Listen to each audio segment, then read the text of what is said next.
Workforce planning, human resource planning, the process of anticipating the current and future demand for workers in an organisation. Now, this is going to require businesses to be prepared for supply changes in the labour market.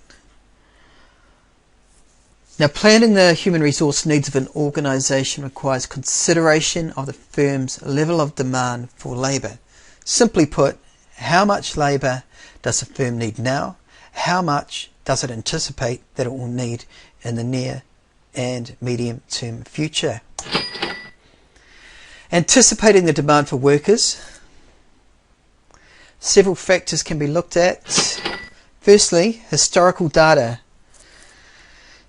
Changes in staffing allows a business to identify trends.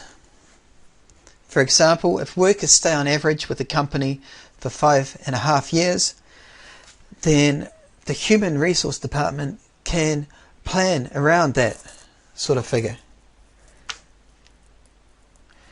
The more information the business has about its previous employment history, the better able it is to plan its recruitment needs, as it can anticipate the likely number of new recruits that are required. But past data is not always indicative of what will actually happen in the future.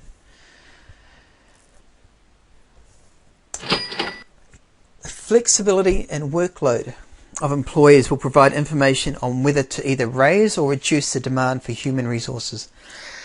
If we have a highly flexible workforce, we may be able to cope if there's sudden change to staffing, a sudden increase in demand, perhaps a sudden decrease in demand. In a firm where people are over-specialised and the workload is soaring, it may be necessary to employ more workers. Highly specialised workers are not going to be able to fill in for another specialised worker that's just left the company.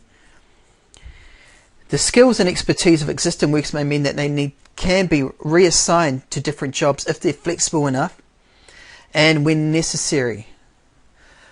Demand for a certain type of worker increases. Perhaps some workers can be shifted there if there's enough flexibility in their training and their skill level.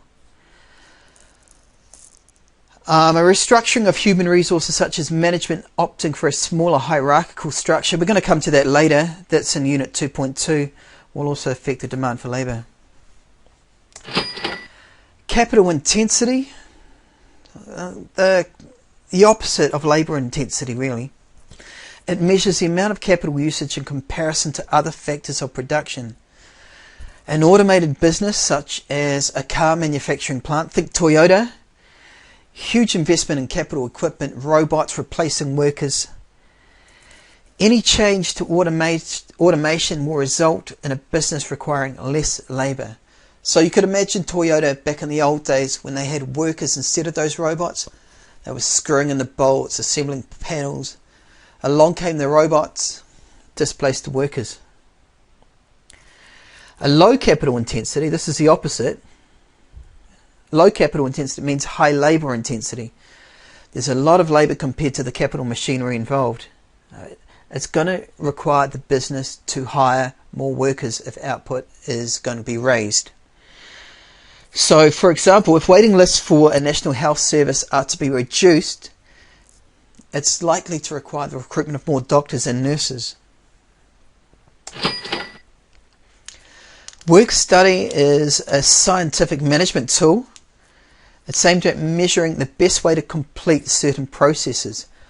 So if we can have a look at the jobs that are required to be done and break them down to who does what and who does what when, then the most efficient path to completion of that job can be identified and used to increase productivity.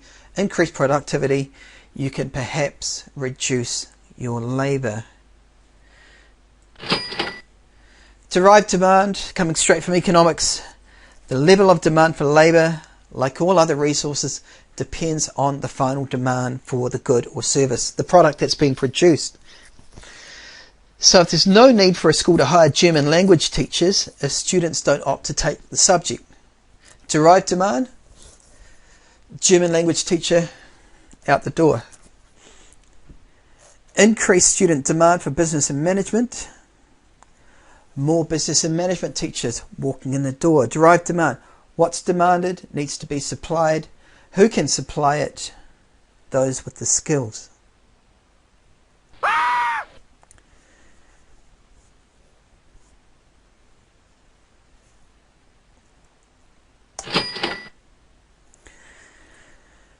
The Human Resource Department is going to have to analyse jobs. Before recruiting new workers, they're going to need to assess the routine tasks and responsibilities that the job requires. What is it that needs to be done? Who are they responsible for? Who are they responsible to? What skills and training are needed for them to be able to do that job? Qualifications and personal attributes. Are there specific qualifications that are required to enable a person to do the job? Is there a specific personal characteristic that the job requires? Customer service. You obviously need to be bubbly, happy, smiley, helpful. One of those people that like to help people. These are the sort of personal attributes human resource management will be looking at when fulfilling their customer service related recruitment needs. They're also going to have to look at the rewards needed to recruit for the position. Now this is namely the salary or wage rate. If they pitch the wage rate too low, they're going to have trouble staffing that position. There may be other benefits that are required.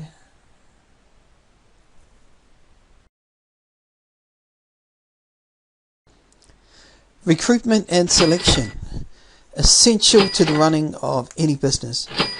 Remember that labour is one of those 4 factors of production necessary for the provision of any good or services.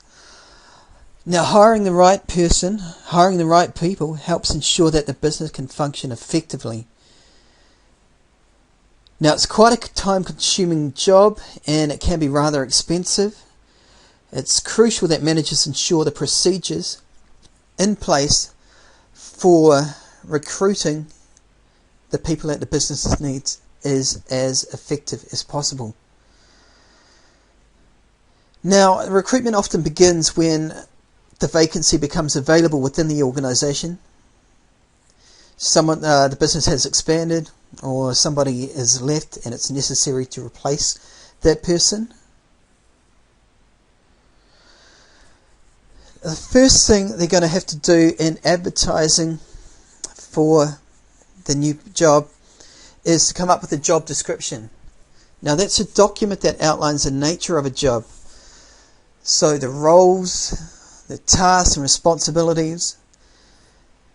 It's used not only for the recruitment of a person for the job, but also for a performance appraisal of employees.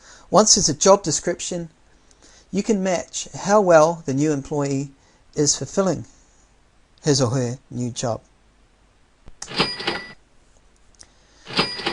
Next, we have the person specification. This is a business document that gives a profile of the ideal candidate for a job, their skills, their qualifications, experience, and other personal attributes.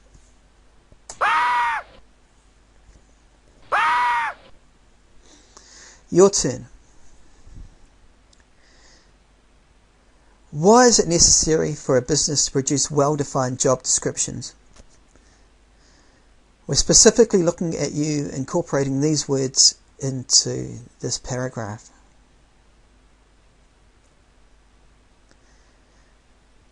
Attract the right, inappropriate candidates. What job entails. Sifting through applications. People applying. Costs. Potential applicants. Time spent. Conflict about. Answering questions. Time spent. Prevent too many.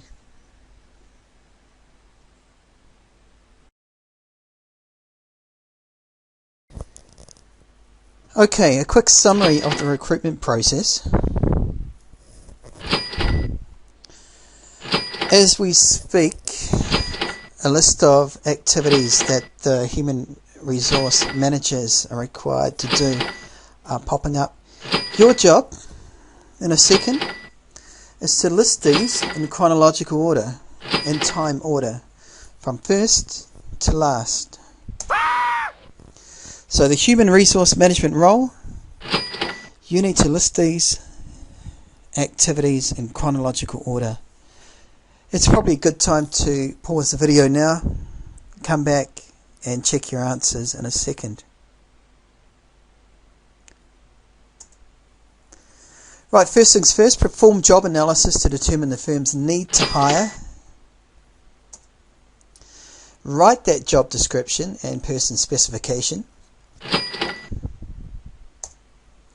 Using these, we'll advertise the post.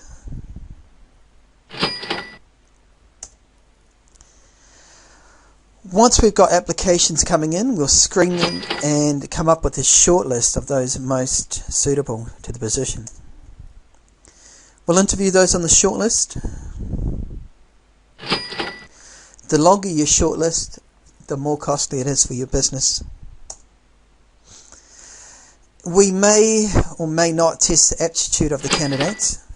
Whether it's appropriate or not, it's an issue that the Human Resource Department is going to have to work through.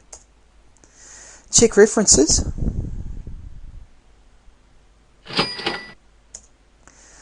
Come up with a job offer. Cross your fingers. Hope your ideal candidate is willing to sign the contract of employment. And then we'll begin the induction and training program for the new recruit.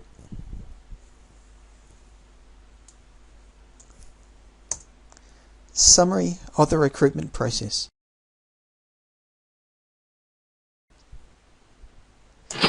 Job interviews. How would I describe myself? 3 words.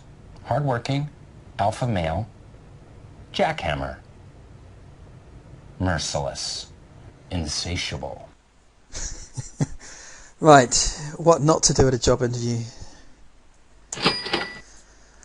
Interviews are all about getting a better idea of what the applicant is like, isn't it? Well, not really. Interviews are not actually that good at predicting how well someone is going to be at doing their job. Not only are interviews time consuming for everybody involved, but they're not necessarily the best way of finding the right person. To better improve the chances, the likelihood, the success of the interview finding the right candidate, interviews must be structured with their content. The same candidate, different candidates must be being asked the same questions. The responses should be recorded so they can be reviewed at a later time. Each candidate can be compared with the same question. Have a look at their answers, compare them against all the other candidates. And we call that an evaluation structure. So a checklist of things that should be asked, explained, gone into, discussed. Questions in the interview can be behaviour based. These are good. I explained an example of when you led a team successfully to complete a difficult job. And they can be situational based. For example, if one of your team members was consistently late for work, what would you do? These type of questions are some of the most commonly asked. The costs of getting it wrong are large.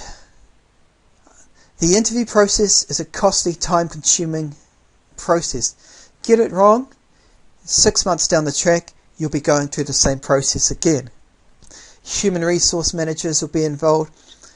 Senior managers will be involved. Department heads will be involved. Time-consuming. Not only that, loss of productivity as well, getting the wrong candidate in.